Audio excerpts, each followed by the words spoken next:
What's up? What's up? What's up? Welcome to episode 16 of the Mint Ketchup podcast with your host, Lofton, aka Mr. Nice Guy, aka Hayes Adonis, aka, when I get suited in the boot, Antoine Cumberbund. And I got my co-host right here, Rajim, aka Boulder Shoulders, aka Mr. Dark Poet, aka if you don't know by now, and go ahead with it. AKA Mr. Make It Happen, man. What's going on? How y'all doing? Hey, what's popping? And we got downstairs in the video right there. Man. We got the new guy. You know what I'm saying? We got our guy we're gonna interview today. Fantastic person, fantastic author, motivational speaker, doing great things in the marriage counseling world right now. We got Dr. Deonte Moss. Yes, sir. Man. How you doing today, sir? Man, I am. Oh, yeah, I appreciate the love. Hey, welcome. Yes, two kings. Yeah, I'm blessed and highly favored, man. I can't complain, man. Generational curse breaker and author in the building. Hey, that's what it's all about. We trying to get that done. So, Rasheen, man, how was your week?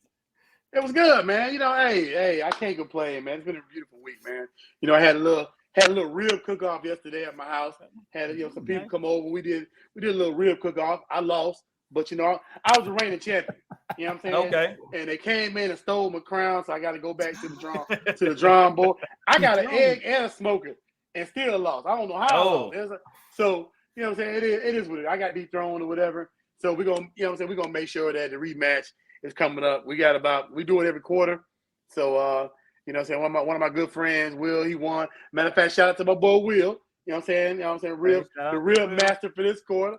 You know what I'm saying? So other than that, man, hey, it's been a great. Hey, my granddaughter came over for the first time today.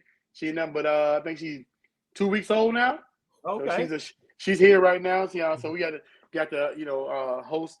My daughter, she came over and we just kind of kicking it, man. This what's up.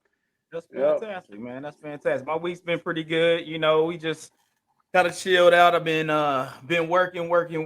They've been working my bones off, man. I had like a 14-hour day. Just wore me out, man. I'm like, as you can see, getting a little graze, man. It's getting tired out here. You know what I mean? Yeah, so I wasn't able to make it to the cook-off. So I just chill, relax. But today, we went out to the St. Pete Pier, chilled out. It was hot, it was humid on another dimension. We went out and they had like an ice cream festival, right? So you're expecting, hey man, it's like 86. We out there chilling, walking around. For some reason, we get right to where the ice cream at. The degrees increased about 10, dog. Like I instantly just burst into sweat. And it was like, I don't know if it was one of those things where you can see the water, but you can't get to it, so you more thirsty. But I'm sitting in line, and me and the wife is just drenched. Like I'm seeing all the people walk around just drenched, and I was like, Jesus. It's designed that way. They gotta deal with the sun so you can buy more ice cream. Yeah, it felt like they just turned heat blowers on. And it was like, where do you get these? Like they had heat blowers in the palm trees. It was like, yo, we're gonna turn these on, make sure these folks get this ice cream. Like $20 ice creams, man. And we was like, yo, we gotta get this. No matter what. Yeah, they probably raised the price on them.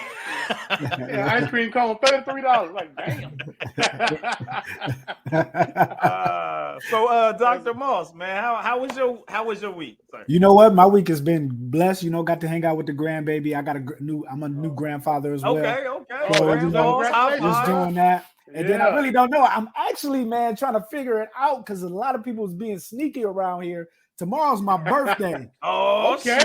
So I'm trying to figure out what's going on. It's a little secretive around here, so I'm trying to figure it out. Okay. Got a wife and kids running around, All right. Yeah. Don't worry, you're gonna be at Chuck E. Cheese tomorrow. Playing in the ball. You know what I'm saying? Play some skeet ball. You be like, you're gonna have about 1,000 tickets. You gotta get the one on the top shelf. You know what I'm saying?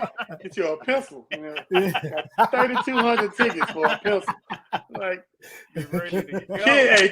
kids is gullible as hell. Like, man, I got all these 33,000 tickets, and I get a pencil. Yeah, you got ready to go, boy. You pencil. Spend about $85 on them coins getting that mug with the skinny Chucky. You got a skinny Chucky now. Man. Let me ask y'all this: do y'all remember Showbiz Pizza? Oh, Showbiz is where I went. I don't remember like Chuck E. Cheese. I ain't never have a birthday at Chuck E. Cheese. I remember Showbiz up there rocking it, son. Showbiz, you know what I'm saying? For my gorilla dog, he was they like, had the crackhead. Yeah, they had the crackhead. They had the crackhead characters at Showbiz. Showbiz I ain't him. busy. I was Major Magic.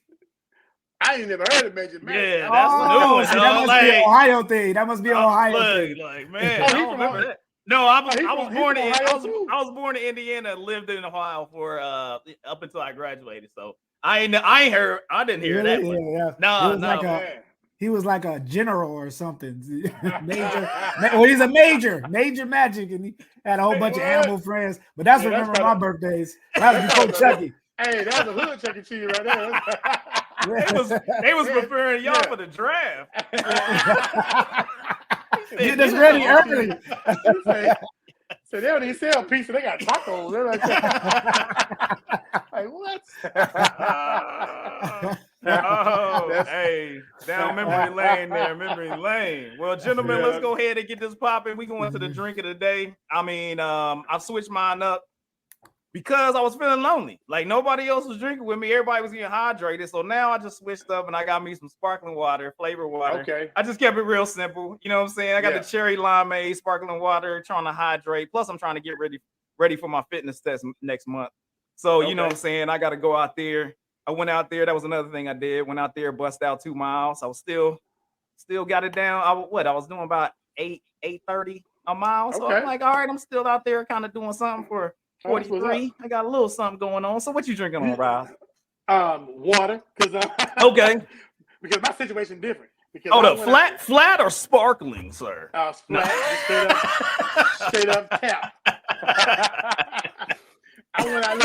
I work out every day, but I went out did cardio the other day, man. Called myself, I'm gonna go for a run. You know what I'm saying? First of all, it didn't turn into a run. It was just still a walk the whole time. So you know we're in Florida though, and so where I went was Riverside, right? So it's a place called Blanchard Park. So and I forget where I'm at. You know what I'm saying? So I'm walking and I'm like, oh crap, I'm back here. I'm deep back here, and this is where the alligators at. So I'm so paranoid about alligators. I walk right by a snake. This dude right by. This dude came out on the bike. He said, "Hey, bro," he was going by. He didn't stop. He just kept going. He said, "Hey, man, there's a snake behind you." He wasn't gonna save you. He was like, "Hey, bro, there's a snake behind you." I said, "Well, thank you." Shit. So yeah, that was my adventure for the week. Needless to say, I'm never going back out there again. It is what it is. I can't be fighting alligators and snakes, bro. I gotta pick one. Hey, I would go with the bigger. You can run. Yeah. You know. Yeah. So, hey, sir, what you drinking on there, Dr. Moore? Man, you know what? I'm gonna have to. I don't want me to be cliche, but I'm gonna have to do the water. I got Mexico in a couple weeks, and I'm trying to make sure everything. Hey, make sure you know get what I'm saying? I'm trying to stop all the extra stuff. I said, look, it's time to focus. You know what I'm saying? After the trip, I go back to regular schedule. Before the Mexico come up, I gotta be presentable. There you go. You can't go to Mexico slipping. Yeah. You know, I see my wife, she looking good. I say, I can't be that guy with her. You know what I'm saying? Can't be like, what? I might stop myself for 4 days before I go. You can't be the one that be like, why is she with him? You can't be that dude. Don't be that dude. Nah, you can't do that. Bro, I live my life by that code every day. I look at my wife and like, man, I gotta go work out. I'm not gonna be with you. I'm not gonna be that dude. Like, why she with him? Like, because she love me. Like, because they'll tell you. They'll show you too. They'll walk, hey, they say, who's that? That's your brother? Yeah. I'm like, that's my wife. Yeah. Brother, hey, dude, will try you too, man. That's your sister? Like, no, nigga, it's not. Hey, you know what I'm saying? Like, you don't know that I got Nick Cannons too, player. I did 3 push-ups a day. You think it's a game? Run up on me. You can't have that. You can't have that. You don't want to be that. You know what I'm saying? You don't want to be that dude. You don't want to be that guy. Well, since we got the drinks all done and out of the way, we're going to move on to this news, man. I know you got something on your mind. You got them things on your mind that you want to talk about. So we about to hit this news. Go ahead, Ross. Man, so listen. You know, I feel like this. And I like the fact that we got Dr. Moss on here, man, so we can talk about mentoring. But we have to save our people, bro. These kids out here, man, they get this paper. And in these days, it's easy to get this paper. It's easy to get the bag. You know what I'm saying? So you got Kodak Black just caught another charge. It was a drug charge, felony drug charge. So, and Kodak Black just got pardoned from prison because he was facing some years. You know what I'm saying? So my thing is this: when you are given another chance, you get what I'm saying? When you're given another chance at life, pretty much, basically, if you get another chance at life, if you got money, smoke at your house, do drugs at your house. If you want to do drugs, do drugs. That's the choice you make. But if you got millions, you got a mansion. I'm pretty sure you got 8, 9 bedrooms in a mansion. You know what I'm saying? You got extra rooms. You got blah blah blah. Do it at your house. Don't have the drugs in your car. You know what I'm saying? Like I was talking to my wife earlier, and I'm like, I don't understand the car. And he driving on suspended license on top of everything else. You know what I'm saying? Like you're a millionaire driving on a suspended license. You know what I'm saying? You should have people to handle that for you. Hey man, my license messed up. See what I got to do to get my stuff straight. You know what I'm saying? Or, if I'm gonna do drugs, he goes, well, I think it was oxycodone. So if I'm 21 of them boys in there. Yeah, you got 21 oxycodone and you got $75,000 cash in your car. Now, first of all, I understand these cats want to flex. These cats want to flex. Nobody believes in debit cards no more or whatever because you're rich or whatever. I don't know. You know what I'm saying?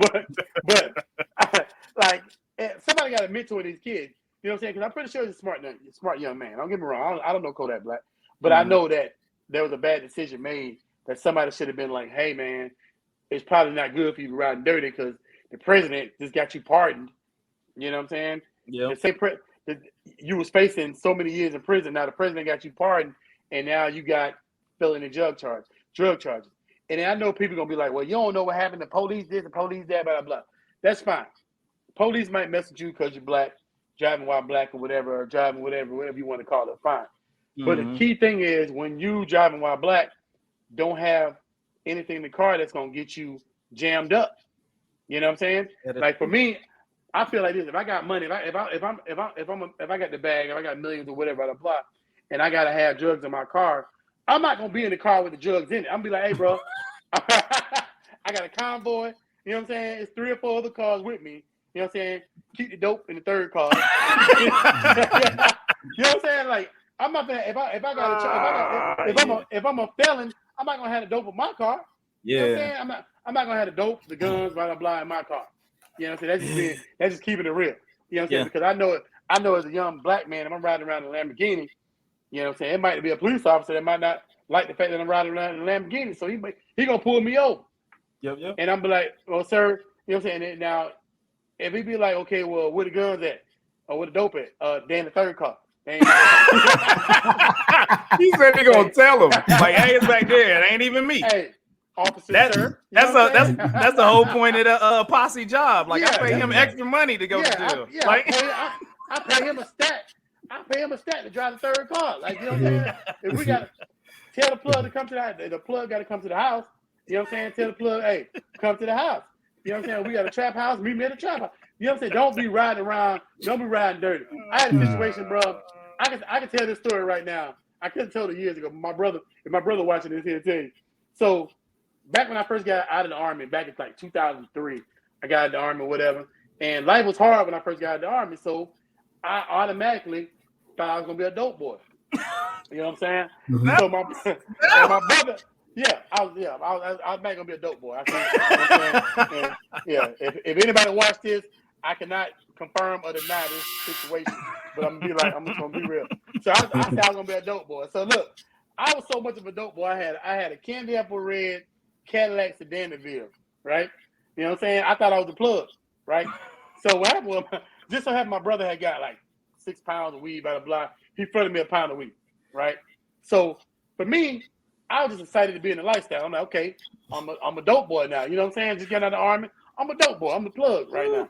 So I'm telling you how long this shit lasts. So one night I went to the club, like my brother said, don't ride dirty. You know, and everybody needs this person in their life. You know what I'm saying? Don't ride dirty. Don't ride dirty.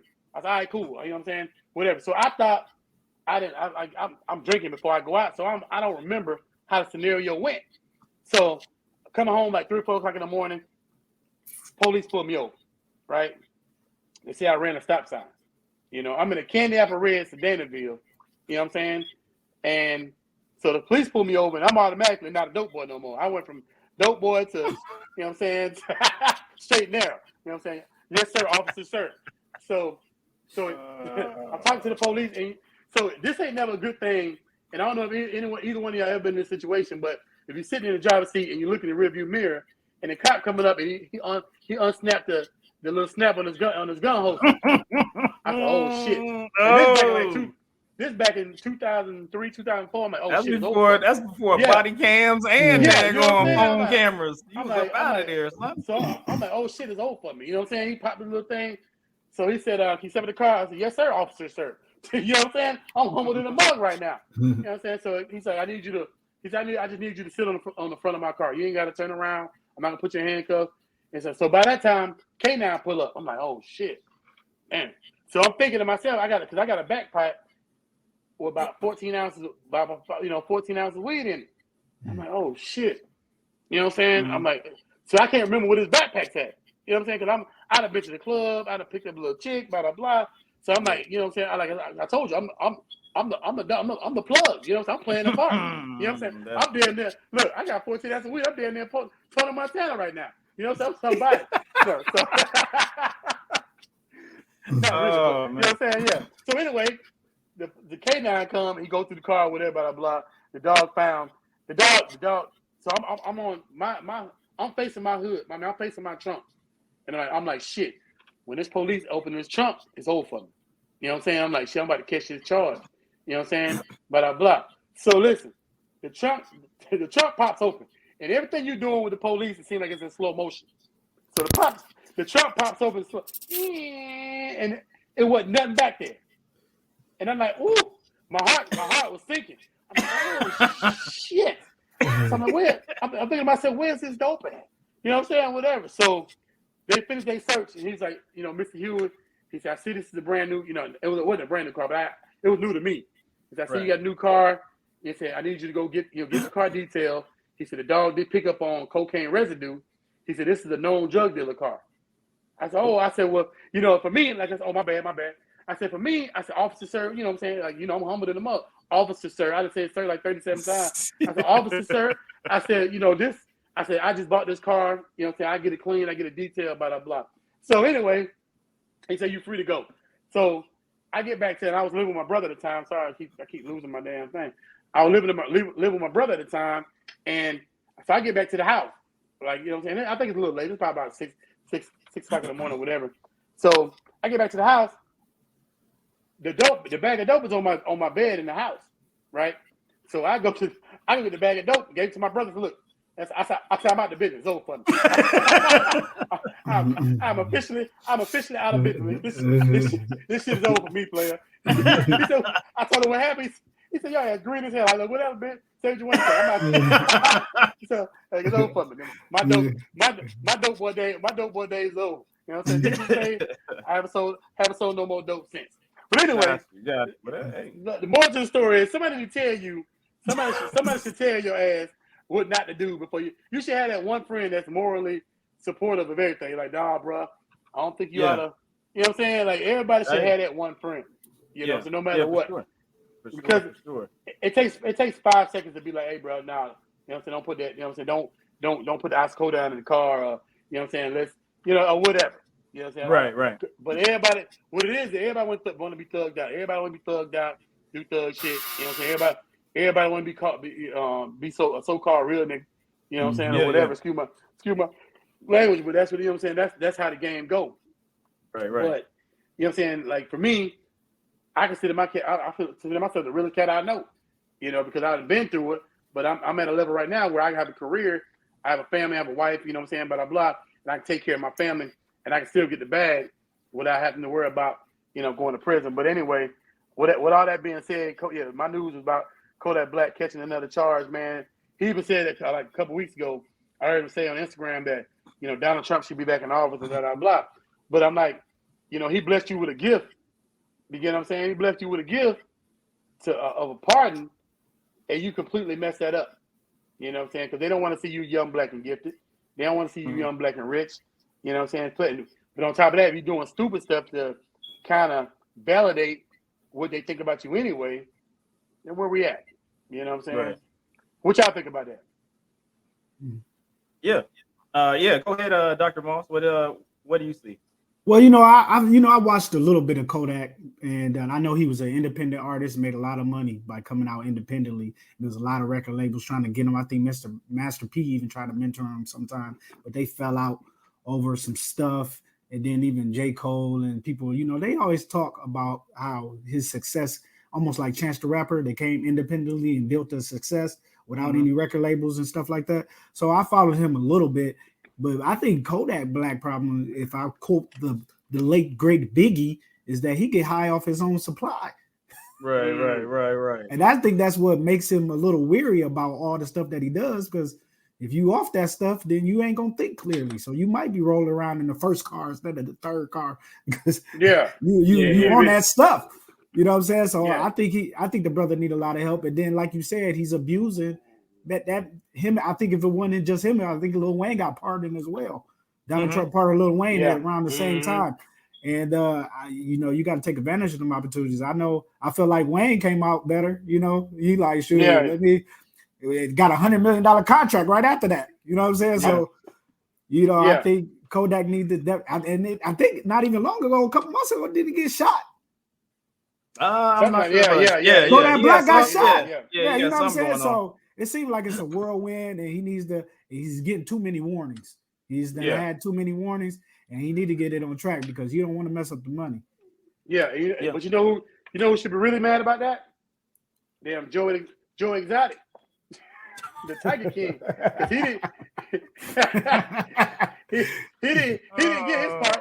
It always come back to Joe. It always come back to Joe Exotic, huh? And look, he had a whole Netflix campaign. Yeah, he was mad as hell. He didn't get no pardon. Like he probably sitting right there. See, I told you, ass shouldn't have wasted that pardon. You should have pardoned me, man.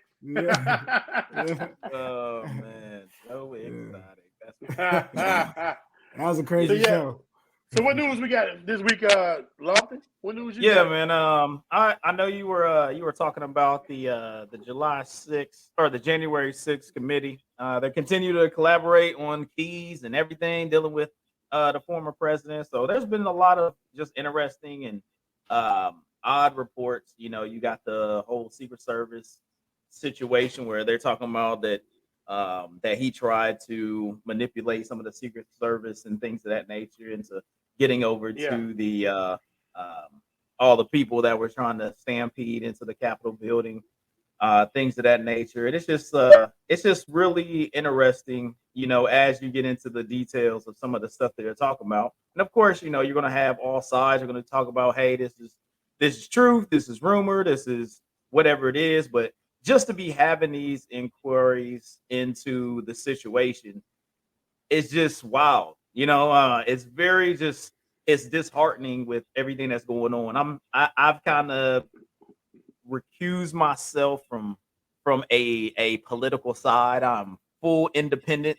I'm just trying to look for somebody that understands how to negotiate and and become like collaborative in things that they're trying to create, because that's what the whole point of the United States is a collaborative structure of people from all different types of walks of life joining together to be a greater system than anything in the world.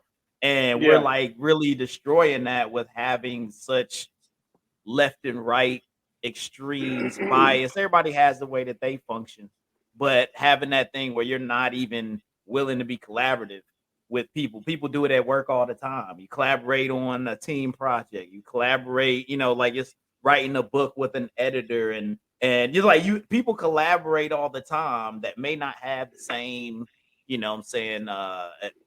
living environment, the same social structure. Oh, it's like everybody has that collaborative thought process in those things, but for some reason we lose our mind and don't budge on things that really matter in the direction and the direction of our country, and it's disheartening. So I'm really just looking for that, and this is just another inquiry that the Senate and the House are doing that really like keeps me on that independent, man, because I'm like these people are just, it's wild. it's just wild. So, like Dr. Moss, have you seen anything or read up on anything that's been going on with any of these inquiries that the House and the Senate have been doing? You know what? I haven't really followed. I'm not gonna even lie. I haven't really followed. Only thing I've caught was Tierra Mack. I don't know if you know familiar about that senator who was twerking. Yeah, I seen that. Yeah, I seen that. that was the only senator I caught this week. But other than that, don't tell my wife she got my vote. I'm gonna lie to you. I was like, that was a marketing strategy out this world, wasn't it? Only for her political views, though. Right. Yeah, that's it. Yeah, that's out of Rhode Island. That's it. I was like, whoa. Yeah, that's wow. So I can't. I can't. I was like, whoa, that was crazy because that went viral. If I'm not mistaken. So I'm not. I don't think I'm in a place to speak on that particular with the senator because I'm not really following it like that. But I should be. And I think we all should be more into politics than we really are. And I think that's the thing in the Black community that we kind of need to get to kind of figure these things out. Because I think if we did, have more what's lack of a better word, more of an interest into these politics, we can kind of figure out how to change things. You know what I'm saying? If needed. Yeah. Ross, what have you seen and what's your thought process? I mean, I agree with Dr. Moss, man. If we had more dogs in the fight, it'd probably be more of an interest to us. I kind of feel like, first of all, education doesn't permit for our youth to learn as much as they should about how the government's ran. And the government, and I think it's kind of the wool over the eye type thing because it looks like, as much as we don't know, what I'm saying, we can, as long as we don't know what's going on, it's not happening. You get what I'm saying? And it's like we talked about this on a couple of shows. Like, nowadays everything is on video, everything is recorded.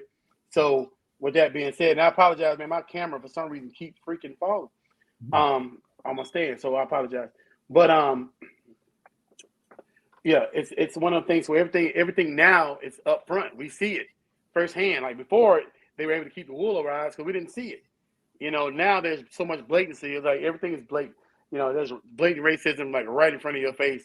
Even when Trump was running for election, he was saying, or running his election, he was saying that he could shoot a man right now in the middle of this, in the middle of the public, and get away with it. Mm-hmm. And for him to feel that way, there's some truth to that. You know what I'm saying? Because honestly, there's so much stuff that has been done, that we overlook. We get riled up about stuff, and it's a lot of times our culture.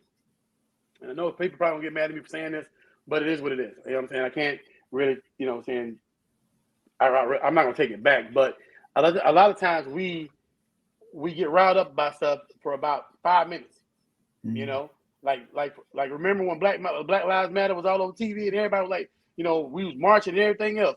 As soon as something happened, and then all of a sudden now is when it get brushed under the rug, it's not an issue anymore. You know what I'm saying? Until something else happens. You get what I'm saying? Or until somebody else gets killed, or until something else that's a racist plot comes to mind, and then all of a sudden now we back marching again. You get what I'm saying? But we can't stop. We got to keep our foot on it. We got to keep our foot on the pedal. And it's not just Black people. I mean, white people march more than we do when it comes to Black Lives Matter, and I love that. I love the aspect of that. We're not the only culture that feels that Black Lives Matter and all lives matter. So I'm with you on that. Hey, I mean, Lofton, when it comes to being independent, I have a lot of faith in the parties anymore, because parties are, our parties are the biggest fan base per se in the world. Meaning, if I'm a Tampa Bay fan, like me personally, I'm a Patriots fan. I'm not gonna wear a Tampa Bay jersey, because I feel like I'm Patriots all day, and that's how the Republicans and Democrats feel. You know what I'm saying? Like they know on both sides, they know when something's wrong, But the fact that I rep the Republicans, I'm not going to go against that, and not many will. You know what I'm saying? You're not going to go against the Republicans because that's not what we do. Even though this man just shot, 15 people, or this man just raped, blah, blah, blah. I'm not going to go against that because that's my party. And, and I felt I feel like you feel, it's time to go independent. It's time to, we need somebody to come into office that doesn't have an agenda, and where do we find that? Because I kind of feel maybe everybody has an agenda, what I'm saying? You never know, but yeah, that's just my take on it, bro.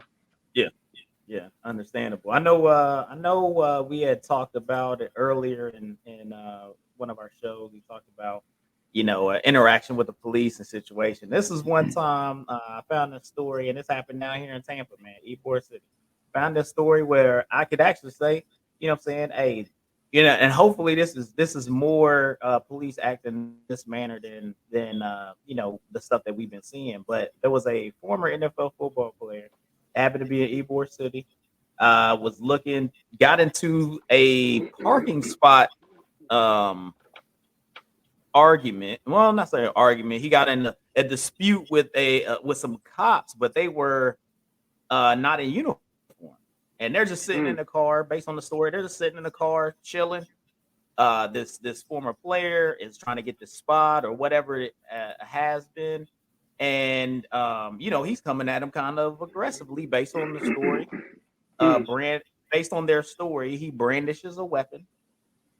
The police officers are like, "Hey, man, you need to calm down." They show their badges, like, "Hey, calm down."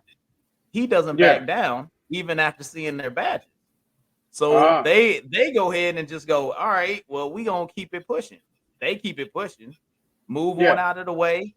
They go then and tell the sheriff's department, and the sheriff's department then pick him up safely. So that was a situation where you go like, man, that could have really went awry, and they would have literally been in their rights to be like, yo, we gotta get rid of this dude. You know what I'm saying? Not only, most NFL players, you're gonna be a bigger dude, you're gonna be 6 foot and taller at least, and you're normally gonna be yoked, and then he brandishing a weapon. He came up on some people, dudes that he ain't know. He thought, hey, I might come up on and punk these dudes, and then find out that they cops, but he still wasn't backing down. So it's like they wasn't doing it wrong. They just whatever, So we've been on the show and we've talked about situations where you like, hey, you made a wrong decision, but I have to be like, because I want it to be better. So I want people to understand that there are people out there that are doing the right thing. And that was very much the right thing where that could really have gone wrong. So, I want to give them applause. Those cops making sure that they did the right thing, made the good, good decision that they went out there and they made sure that the person was taken safely. And, I think about it, I'll be looking at that situation like, dang, he ain't back down at all. I was like, that dude need to be checked for CTE. Because he out there just making all type of bad decisions. Yeah, exactly. He been hitting the head too many times, and it's been kind of wrong. So I wanted to put that out there. Orson Charles was a former NFL player, and that happened to be right here. I'm in the Tampa area, right down there in Ybor City. So I want to, like I said, I want to highlight when officers are doing good things. Yeah. Go ahead, Rob. Especially when you brandishing a weapon. Yeah. Brandishing. Brandish a weapon. But I had to Google that. Like, what the hell does that mean? I got you. Yeah, I'm in there. Yeah. He was out there flashing. He was like, what I'm saying? You see my waistband, shiny waistband? Yeah. There you go. Yeah. What it is. You are now. Yeah, look. From now on, as a thug, I'm gonna be like, hey, you are now brandished, sir. Just been brandished. Yeah. But I'm glad you highlighted certain stuff like that because all cops aren't bad. You know what I'm saying? Yeah. And then one thing I think we need to do more in our communities, which I've seen happen in other communities because I have family who have just recently become police officers. We need to have our people policing our own neighborhoods. I think that's half the problem. You know what I'm saying? And that's one of the reasons why I started. One of the reasons why I gained such a big social media following, even on TikTok and stuff like that, is because I do this thing called the nosy neighbor. Yeah, it's where I literally go and I record situations. I might put a little spin on it, or you know what I'm saying, to make it funny, or even do some marketing for my book or stuff like that. But I'm recording these situations, you know what I'm saying, to see what's going on in the community, which is drawing a lot of attention, and people like to see that, you know. And I think that once we get back to like putting our people where our people are, I think that that's the start of it. And then, which is I'm seeing happening in my community. I got a lot of my friends that just became police officers, and it's like they don't even have to go through half of. They be like, look, don't make me call your mama. You know what I'm saying? Like, you know, they know how, they know the people. They know, you know, they know them. You know what I'm saying? It's almost like you just watched episode 15. This guy is underground Nick Ketchup follower right there. There it is. We literally just talked about that last week. That's awesome. That's fantastic. Look at that. Thinking alike right there. That's good stuff. That's good stuff. No doubt. That's team thinking. Yeah, you go. There you go. Yeah. So hey, I feel like we done got through the news. We done talked about the jury committee. We got Kodak Black up out of here. I don't know what's with that dude, man. He making bad decisions, man. We got the former football player, but applause to the police, man. They did what they were supposed to do, and we're glad that they made that decision and got other people in there to make sure it was taken care of. So now we're gonna move on to the music of the week. Of the week. Let's go. Who's dropping this week? Who's dropping music of the week? So we got the music of the week. It's for the 10th or for the 17th. And we've got Gemini Rights by Steve Lacy. We have Self-Explanatory, Neo. We got that DJ Premier Hip Hop 50 Volume 1. We got Special by Lizzo. We got CMG TBA. We got Rex Life, Raj, The Blue Hour, and LMD Flying High. So those are the ones that came out. I listened to that DJ Premier. It's only probably about 5 songs. The Nas joint on there is dope. The beat is hard.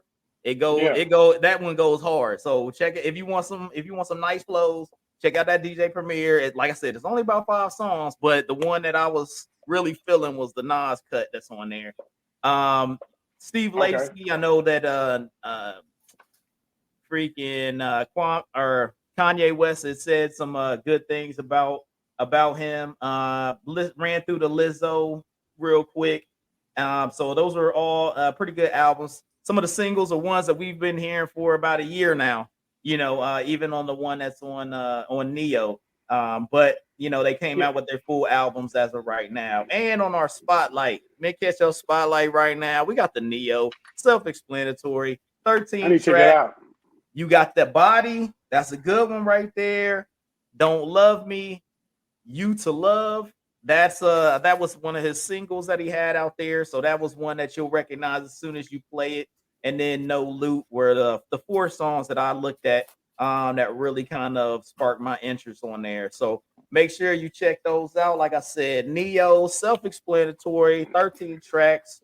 You got The Body, Don't Love Me, You to Love, and No Loot. Were the songs that really piqued my interest from his album. Go check it out. You know, it's all on all your streaming platforms and things of that nature. And while you're on that streaming platform, go ahead and get that Men Ketchup podcast, because you know we on there too. So check us out. You know what's up. All right, guys. We're gonna keep it moving. We're gonna keep it on moving. And now, special introduction. Without further ado, you know what I'm saying? Bring the applause. Welcome in Dr.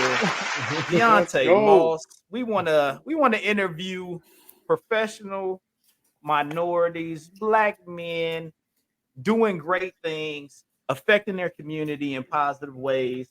And I just want to applaud you. Like I said, I had when we were doing our pre-production before you got on here, you know, I've checked out your website. I've checked out some of your YouTube and things online. And I'm really inspired by you finding a unique way to affect positive change within the community and the people around you. You know, I lived in Ohio from when I was 8 years old up until I graduated. So I'm a Hoosier at heart, but then I was a Buckeye, you know what I'm saying, for that time frame. So I understand. I know the Toledo area. I know everything that's around there. So I know affecting the change with positivity is always a good thing, no matter what. So just give me a little background, or give our audience a little background on some of the things that you're doing with your ministry and with everything else that's going on, sir. All right. Well, I'm Dr. Deonte Moss. Put some respect on my name. I just earned it. You understand the words that come out of my mouth. Hey, I had to catch my wife. She was already Dr. Moss, so she thought she could tell me what to do. Okay. Even it up. Your little masters over there, so I had to go catch her. Okay. Now sometimes she gotta wash the dishes. You feel me? Okay. Hey, hold up. Do we need to call somebody about abuse? Was she abusing you, sir? No. I know you better wash them dishes. But say blink. Say yes. Yeah. But I'm excited, man. The book is out. Pray Until Something Happened Every Day is how I navigated through the juvenile justice system, foster care with drug addicted parents. My mom was a prostitute, but faith got me through my journey to where I'm at today. 10 different foster homes, 4 different group homes. And now I'm Dr. Deonte Moss, which only 3% of foster kids graduate and go to college. Only 1% get to that doctoral or master's degree. So I'm representing for all foster kids all over the nation. And I'm making sure that no matter what your story is, you can still make it. You don't have to be defined by your mother's and father's mistakes. And there, with that introduction right there was the reason I named this episode When Push Comes to Shove. That was perfect, man. You know what I'm saying? Like, hey, I got you. Yeah. Continue on. No, that's it. I just believe God can heal anything. You know what I'm saying? That's how I was raised, and that's what my faith has brought me, that God can heal anything. And I even taken that to my marriage, where I started a business. Me and my wife started a future $1 billion business called Moss and Marriage. Okay. And this is where we share skills, tools, and challenges to put the work in that you need to work for your marriage. You know what I'm saying? So we share, you can follow us on all social media sites. We on that Facebook at Moss and Marriage. We on that Twitter at Moss and Marriage. We on that Instagram at Moss and Marriage. We got a YouTube channel. So we sharing all kinds of, content that's as marriage influencers to promote healthy marriages. So that's what we do. And that's the big 2 things that I'm working on right now that I'm doing. But on the side, I went to school for theater. That was my undergrad, but then I went to got my master's and my doctorate in theology.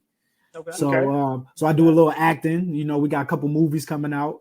I just did a movie called The Secret First Lady that's down there in Atlanta.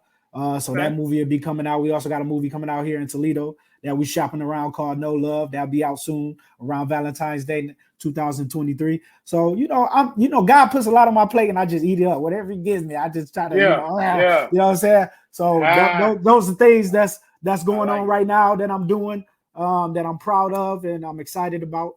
But that's what Deonte Moss is right now, and that's what we're doing. And plus, that social media is going crazy. I just recently started getting paid for TikTok and Instagram and stuff like that. If you follow me on any of those platforms, it's at Deonte Moss, except for Twitter and Instagram, it's Dr. Deonte Moss. But I started getting paid for making that nosy neighbor content. Okay. So the nosy neighbor started where I was just being silly and kind of policing my neighborhood, seeing what was going on, and I was making my wife laugh, and but it started going viral. So then I started selling my books I started putting my books in grills and stuff. So I would do something silly every time the police would come around to see what was going on as the nosy neighbor. And then it took my book to another level. So then I just kept bringing the content. And that's where all the followers came from, TikTok and Facebook and all that stuff. So they started, but they really didn't know that God was just preparing a platform for me, because I've always been a motivational speaker. I've always been motivating. I've always been encouraging. I've always been inspiring. Even before social media, I was seeing my family and friend texts every morning at 5 a.m. when I get up for prayer. And they'd be like, quit texting me at 5 a.m., bro. I know who you are, but stop it. So when social media came, that I kind of switched from the text messaging to the social media platform. So that's how I share my scriptures, my motivation, all on the Facebook and stuff like that. So it's I got to pull it off text message and put it on there, and then I got to share it that way, and I think that came off a little bit better than everybody. You know what I'm saying? Because they can wake up and see it instead of getting got to turn those notifications down. Like this. Yeah, so it ended up working out. Tell the Lord I'm asleep. Straight like that. That's how they talk to me too. That's how they talk to me. Straight like that. So with you having a degree in theater, man, like how has that been affecting, your motivational speaking and some of the things that you've been going through? Like, does that really help that theater background? It was like a personal thing of mine, like something that I knew that I wanted to do. But really, how it started was I didn't necessarily need to major in theater to become successful at it, because there's a lot of people that don't go to school for theater that are successful at it. But what happened was my school was paid for undergrad, and that's because I was a foster kid. I was awarded of the state, so the state paid for my school. So when I first went to school, I was like, man, I'm about to get some bang for my buck. You know what I'm saying? Yeah. I'm about to be a doctor. So I'm about to, but I was thinking pre-med. I was going to work with kids. But then, your GPA got to be like a 3.7 or more every semester. And I was like, hold on. My school, University of Toledo, was open enrollment. I was like, that's the only reason I got in there, because I graduated high school with a 0.7. Wow. Yeah, that's because I used to fight every day in school because my mom was a prostitute and so was my sister. So I would hear every day what my mom and my sister would do for drugs, and I would go in people's mouth, because back in the day you didn't talk about your family, only you was allowed to. I was fighting every day. So my grades lacked until like the end. I tried to bring it all together, but I was able to get my credits and graduate. But I graduated with 0.7, and I remember that because the valedictorian had a 4.7 GPA, and I was like, this cat got a whole 4.0 more than me.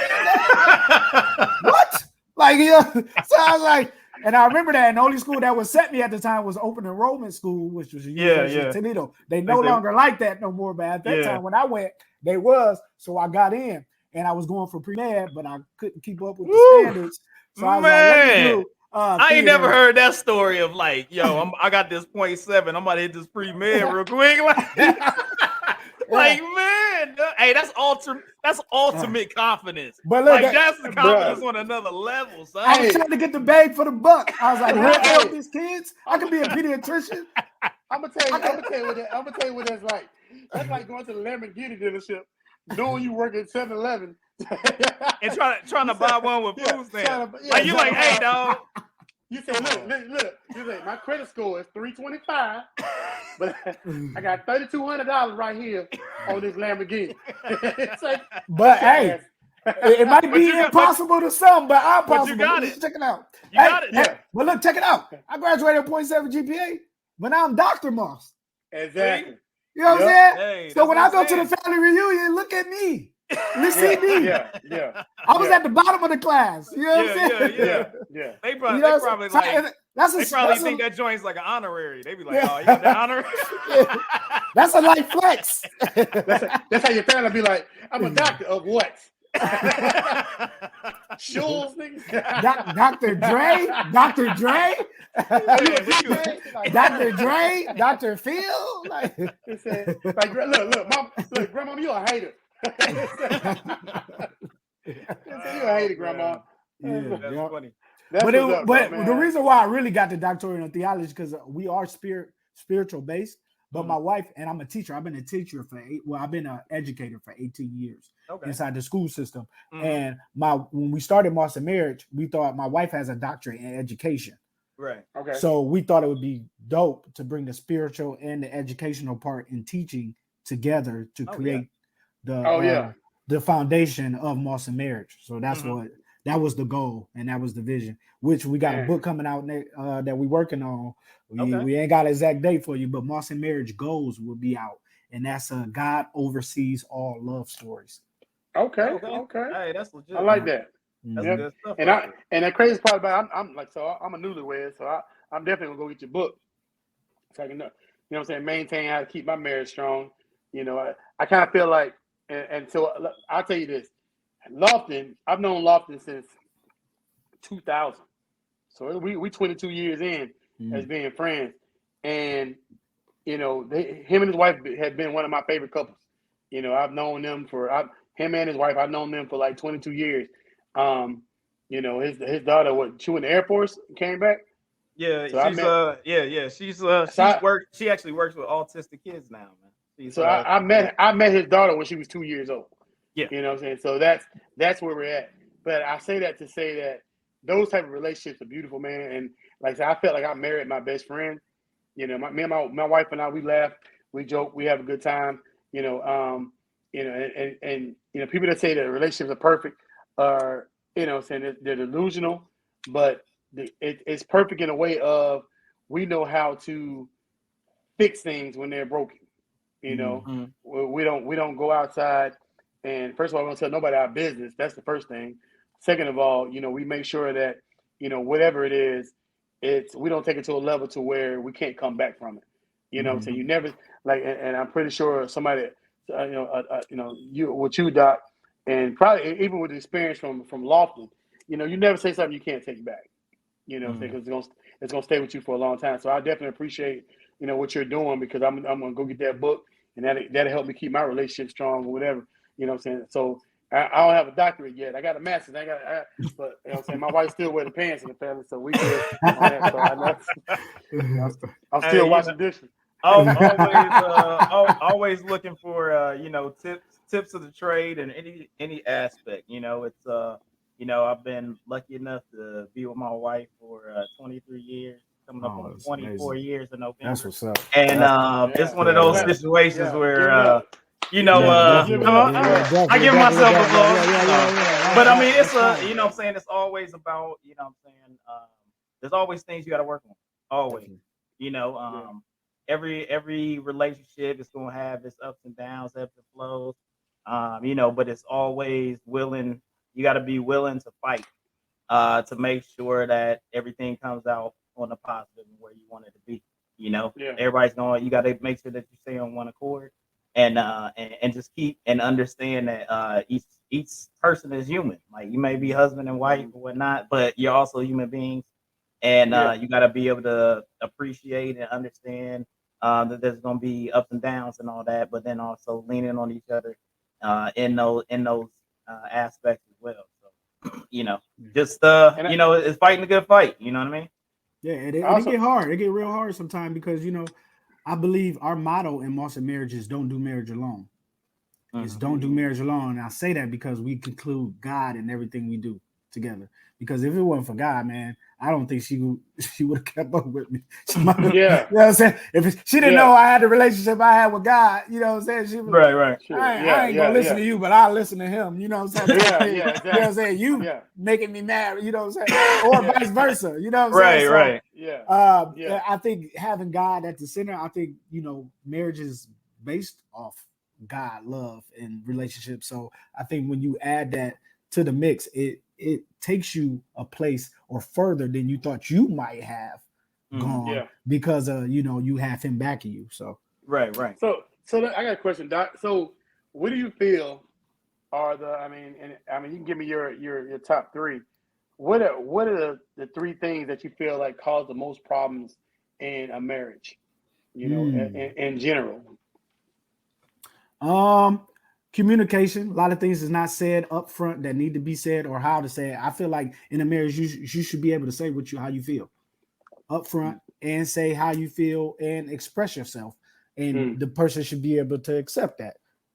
What you say, how you feel, especially in the right way or tone, because that's the key. Sometimes they say it in a way that's different that you might shut down, vice versa, man or a woman, like, hey, who you talking to? You know what I'm saying? Yeah. So proper communication, I think it is. But first, before I would say that, I would say God.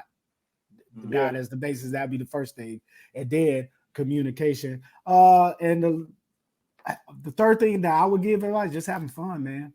Me and my wife, I found ways to have fun all the time. We love to travel, so we travel a lot. And we make time for each other. Through her busy schedule, through my busy schedule, we still gonna make time for each other at the end of the day. And that's my best friend, you know. So we make sure that we create an atmosphere where we can spend time together, and then we can give. We are full, so we can give other people. We give y'all what's left over. We gotta be full first, though. No doubt. I like that. Yeah, So, I'm definitely gonna take that with me because I'm about a book. Don't get me wrong, but I just took some notes too. So I stole that real quick. No. He said I need a sampler first. Like I want to give you for real. That's what he was like. Hold on, let me get a sample first. Yeah. All you gotta do is follow Moss and Marriage. We post that stuff all the time. Nice. But so it's important. Go ahead, my bad, man. Go ahead. No, I was gonna just say with some of the stuff that you've done on TikTok and things of that nature, what has been your most interesting interaction with the police? Knowing that you are recording and things like that. Like what has been kind of one of your most memorable or entertaining interactions you had while recording, doing the Nosy Neighbor? I've had some good stuff. But I think it's probably the ones that I do with my wife, just because it's like, just to see her laughing and being funny, also getting the book off. But my favorite thing to record is I would make videos of my wife and put them on TikTok. And it'd be like while we're having fun, while we're trying, I get like a couple, we had a comedy show or something. I get a couple, get her smiling, you know what I'm saying? And then I'll make a whole collage and make a video out of it. Yeah. And then I just drop it on her. So she don't even know. She be at work on lunch and be like, what? Yes. So that works out for me because I'm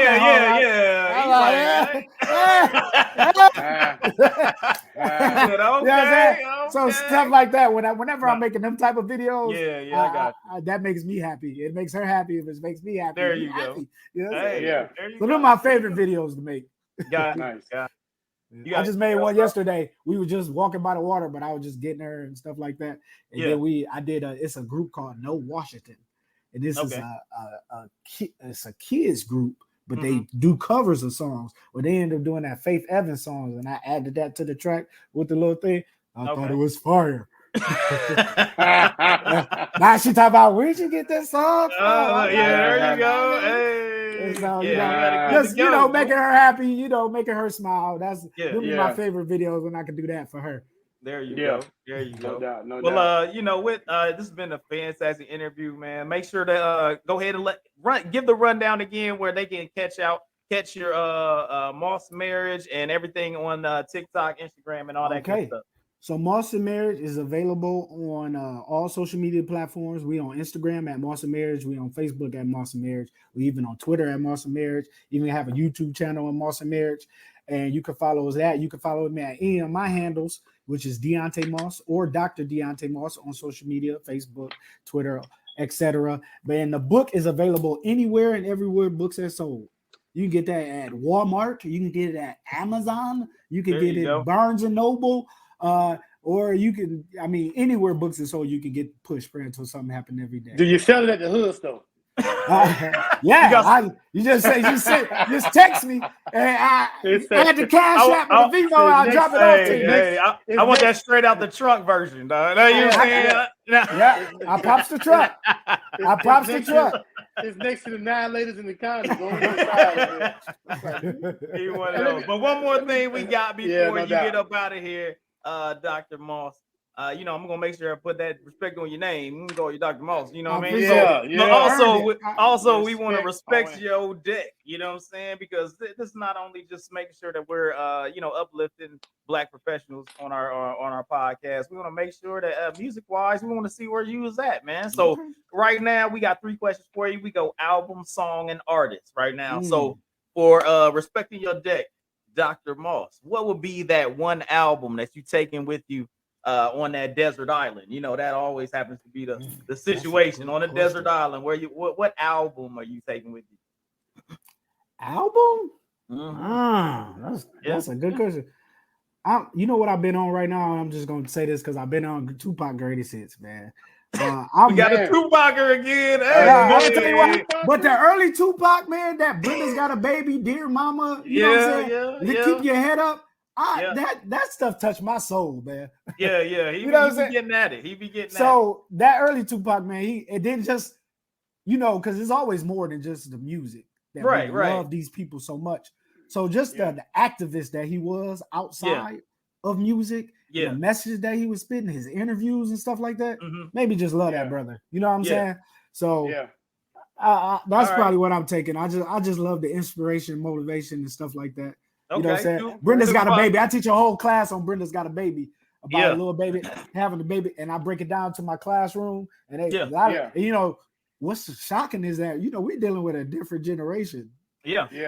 They've never heard half the songs that we grew up and loved. So they're like, what? This a real story? This true? Like, you know what I'm saying? So I'm getting a whole nother, like, I feel like I'm teaching something like although we might have grown up off of it for so long, it's like brand new to them, and I still keeping it alive type stuff. So I break down a lot of songs in some of my classes and break them down, like especially deep songs that have meaning or is a story to tell. And we do like Dear Mama, Brenda's Got a Baby, stuff like that. So he's my guy right now. Yeah, that's a fantastic way to use a lot of those stories and things of that nature that Tupac was able, or any hip hop artist. There was a lot of artists out there who did some really good stuff as well. Especially the ones that got messages tied to them. Oh yeah, for sure. We got a message tied to it. Yeah. We can use those as actual teachable moments in the classroom. Yeah. And that's what I do. Yeah. Those are big things. So all right, so we got to move on to now song. Like, what's that one song that no matter where you at, what time of day, it just go ahead and get it rolling for you. You know what I'm saying? No, if it's emotional tears or it gets you up, you know what I'm saying, pop, lock, and drop it. If you're doing a Dougie with it, like whatever it is, that's that joint, that song that forever, no matter what situation you in, that's that one that can get that cheese on the face. Like, I got a couple of those, man. I got a hip hop one, I got an R&B one, I got a gospel one. Okay. But if I go with the gospel tip right now, Imagine Me. Okay. By Kurt Franklin. That's Kurt Franklin. That's a deep one. You know what I'm saying? That's tell a lot of stories, a lot of people. But my favorite song is that Kanye West Power. Okay. I've had many visions of me coming out on stage just to power. Even when I was younger, I was like, I just think I was gonna be a professional wrestler. I was gonna be my theme music. I was gonna be Vince, become a wrestler. I was gonna be my theme music off the top rope. Yeah. Power. You know what I'm saying? That's shit. Hey, I would have watched you in the WWE. You know what I mean? I'm like, yo, my man out there getting it. Hey, you know what I'm saying? The new Coco Beware out there. The nosy neighbor. The nosy neighbor. He be getting booed. He be like, boo. Be the heel. Hey. He be like, be the heel, man. Hey, as long as the checks come in. Yeah, that's all that matters. Oh, shoot. Well, all right, so we got the song down. So give me your number one. Hey, it doesn't matter when it drops, when it comes out. If this artist is putting something out, you buying it, you ain't even got to hear a song. You be like, that's that dude. I'm getting it. That female, that's that group, whatever. I'm getting it no matter what. Who's that go-to for you? I was gonna say somebody, but they disappointed me lately. Oh, hey, I know somebody that disappointed lately, but I don't know. We did a show. I was waiting. I got my wife in the car, everything. I said, we gonna ride to this, babe. He just dropped. If it's recent, I already know. I was like, honestly, never mind. Is it Mr. Light? Never mind. Honestly, never mind. You know, man. I don't know what the hell happened. But he had like a 3-album stint that me and her was on for a minute. Like, no doubt. 3 albums in a row that we was just like this. It was like our vibe together. So we was like, and so I tried to make a whole little night of it. Like, babe. Just dropped. Here we go. Let's go see what he talk about. He ruined your putting the old stuff on, man. Like, you know what? Honestly, never mind. You tell your wife, you know what? Never mind. This is some bull. Just go on back on stage. Go on. But one of my favorite artists is a gospel artist by the name of Byrd. You know, he performed at my wedding. He did, and he's one of my favorite artists. So whenever he drops something, I'm always the first to get it because he just, he goes to my church too. He's the minister of music. I tie it to worship and all kind of stuff. But Byrd is my number one guy, man. That's my number one guy. I have all his albums. Nice. 3 and 4 copies of them.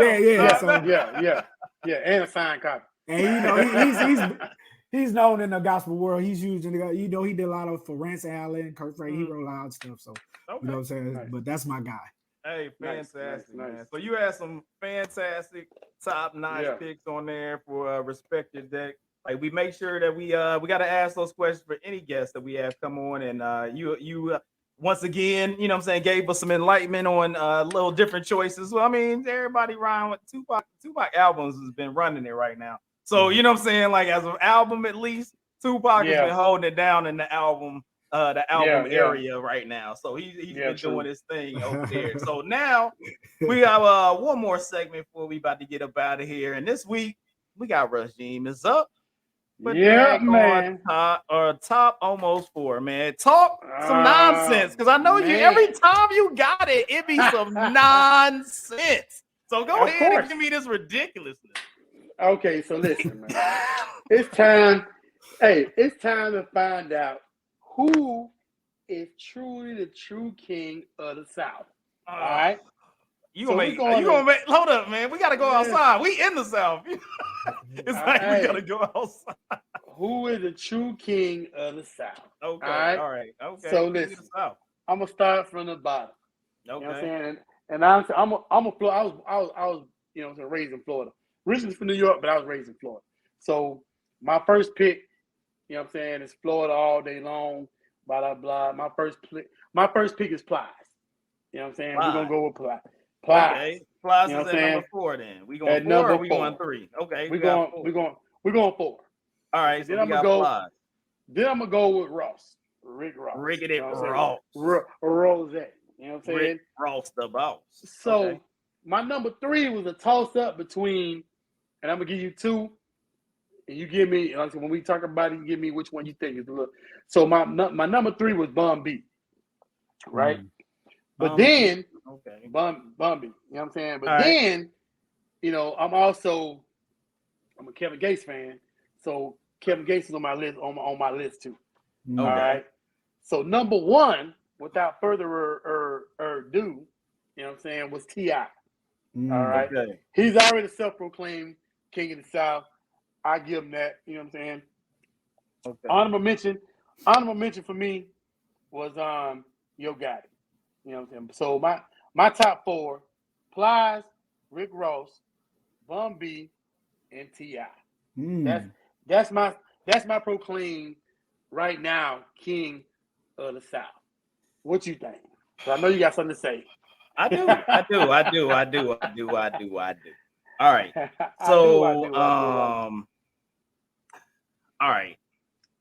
I mean, I'm looking at some of the folks that are just not like, I'm wondering where Luda's at. Because Luda been Luda though. Luda though. I got a whole thing about that. He got a whole like. See, I mean, you gotta respect him. Not the king of the trap, the South, meaning that all areas, not the burbs, the hood, South Carolina, North Carolina, Mississippi, all of it. He's in my top 4, but he's 4. I'm saying Luda what should be in there. Who else? See, because I already did groups, and you already know where I'll be at in groups. So okay, but that doesn't kind of roll in the single situation. So I mean, Ludacris was like a big one. I don't know how far you go south with the South. So it's like there's some people that you could be like, all right, well, is Virginia considered the South? Are we talking about the Mason-Dixon line? Because then that opens it up. That opens it up for like Pusha T. Because I love Pusha T. He be getting busy. You know what I'm saying? So it's like that kind of, because Pusha T still be rocking. He's still giving them. You know what I'm saying? So it's like I look at Pusha T. I don't know what your criteria is. East Coast, so yeah, but Virginia, what is Virginia then? I didn't call Virginia. I don't know. You put Virginia in it. Is Virginia not the South? So they say the dirty South. It ain't. Virginia not really the South. I don't know why people from the East Coast always say Virginia the South. It's not Tennessee. The South. Is Tennessee the South? No, it's Southern. It ain't the South. I bet there's some people in Tennessee with their Confederate flags mad at me right now. Like, what are you talking about? They not the South though. Like, man. South. Look, this is why the criteria when he be putting out lists, I just be like, I don't know what's happening. Like most black people, you know the Mason-Dixon line. They knew what the Mason-Dixon line was. They knew they had to get over that mug. Yeah. But I don't think Virginia's, you know what I'm saying? You talking about 1776 South? What are you talking about? You know what I'm saying? Hey, Dr. Moss. All right. Let's get your analytical doctor view on his list. All right, I got you. This is my perspective right here. Now, like I said, I'm gonna put Luda at 4, and I'm gonna tell you why. I don't. Dirty though. I think it's more than just music, but I didn't really like Luda because I never saw him and be like, I want to be like Luda. You know what I'm saying? Thank you. But the flow be amazing. You know what I'm saying? The flow was together. You know what I'm saying? I never really seen him as a dude with swag or anything like that, but his flow was phenomenal. We talk about Eminem, and I ain't never want to be Eminem, but his flow is fire. He's my number 4. If I had to go 3, now I know my T.I. would be my 3rd. What? I will put T.I. at my 3rd. Look, I just want to see what his 2 and 1 are because I'm interested. He's made a lot of great albums, and I feel like he's still kind of progressing. Well, no, he's the king of the South. He's a comedian now. He's a not funny comedian. But I think he has enough projects out there to be, in that list. You know what I'm saying? Bangers? To be, bangers. For me personally, this is my personal list. I'm gonna put 3 Stacks at 2. 3 Stacks, okay. Andre 3000. I agree because it's like he don't even gotta. He didn't even need it. It's album. Like he come out with features and bangers that's just crazy still to this day. That you like he ain't even had no album, but he put out some legendary albums though, off some weird stuff or whatever. But he can't single-handedly be the king of the South though. I didn't say he was. You know who I think the king of the South is? He said number 1 is Lil Wayne. Your boy. You ain't even put him on the list. Hey, so listen, Lil Wayne was gonna go on the list. You need to talk to Lil Wayne because you said that was your boy. I agree. I don't put him at number 1. I'll put him at number 2. I'll take out Bun B and put him at number 2. I would say that. To rearrange the list. Because he ran the world at one point. And really, literally, you putting Bun B on there, I would take Bun B off and put 3 Stacks because I say Bun B as of that type of being a group. And then yes, Bun B's had some decent single albums, but he's known for UGK, and that's like where the realness. That's David Andre 3000. You can't. That's what I'm saying. But that's what I'm saying. That's what I'm saying. When you put Bun B on that list, if I was going to choose and I had to pick somebody in the South that was going to come off a group, I'm putting 3 Stacks on there before I'm. Well, that's why my toss over between him and Kevin Gates. You know what I'm saying? So, but yeah. I got you. So that's top though. You know what I'm saying? I feel you. I was surprised when you didn't put your boy on the list. And I was like, I kind of rushed this list because he was on my list in my head. So you asked, so Wayne, my dog. Hey, you apologize, man, because you go on list. Hey, you go on next list, because didn't you put him on like your top lyricals? Yes, lyrically. That's what I was like, and you didn't even put him as king of the South. I was like, that boy. One time he said, "Have safe sex. Use a latex because you don't want the latex of I think I'm latex." What? Exactly. What? I told you this is a killer. You know what I'm saying? Lyrically, hey, I try to say, that's 3 latexes. 3 different kinds. Lil Wayne, one of them cats that you got to go back and act like. Actually think about what he just said and make sure he said what you thought he said. Like, damn, did he say that? And you got to go back. And you're like, damn, he did say this. Look, you ain't got to tell me. Look, you were trying to prove my point. You ain't even put him as the king of the South. So I ain't got, look, that ain't even. Listen. I mean, like. Hey, I'm just saying. You put it on the platter. But, bruh. You know what I'm saying? Look, I'm gonna get. Look, you disrespecting your boy. Like I can do it. Look, I'm gonna give him his own kingdom. You know what I'm saying? He ain't even from the South no more. He is an alien. He call himself an alien. Yeah, he's from Mars. You know what I'm saying? He copying the AT aliens. Hold up. How you gonna copy? Hey, I'm just saying. That's funny. Hey man, I always enjoy your list, man, because we do have some good conversations. They said they start French kissing, but it didn't seem noir. Niggas a lyricist, dog. Like what? You know what I'm saying? I'm like, what? Hey, man. Well, no doubt. I am greatly appreciative of the gentleman below, Dr. Moss, for coming out, come kicking it with us, come hanging out with us, man. We really appreciate any time that you want to come and spend some time with us on a topic that you're thinking about, anything new that you may be having coming out, and you want to promote with our people that's out here in the Mint Ketchup Kingdom. We appreciate you coming by. Come check us out anytime, and we really appreciate everything that you've done and the influence that you have in the community that you're a part of right now. Hey, I ain't trying to cut you off, Doc, but before you go, Doc, you and me gotta have a conversation. I need actors for the book. You know what I'm saying? I need actors for Coma. For sure, Coma. All right, so we're gonna get together. You know what I'm saying? And talk about this because I need some actors to put in this book. So we're gonna definitely discuss that. So yes, sir. Get this screenplay working. There you go. You're gonna have to read. You're gonna be sitting there like, I don't know about this dude. Can you play a Coma? Can you how good is your Coma?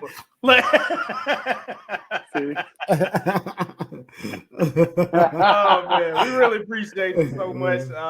For everybody out there, come check us out on all the daggone platforms. You can see us on Facebook, Instagram, Twitter. You can check me out. Check out Rajim. You can also hit us up on the podcast and all your streaming. Anywhere you can find us, we're going to be there. We're going to talk to trash. We're going to keep you entertained. And we're going to give you some of this fantastic, unprofessional intelligence with professional people. And we keep growing this community. We really appreciate you. Thank you so much for coming through once again. And we about to be up out of here. We'll see y'all next week with another fantastic podcast.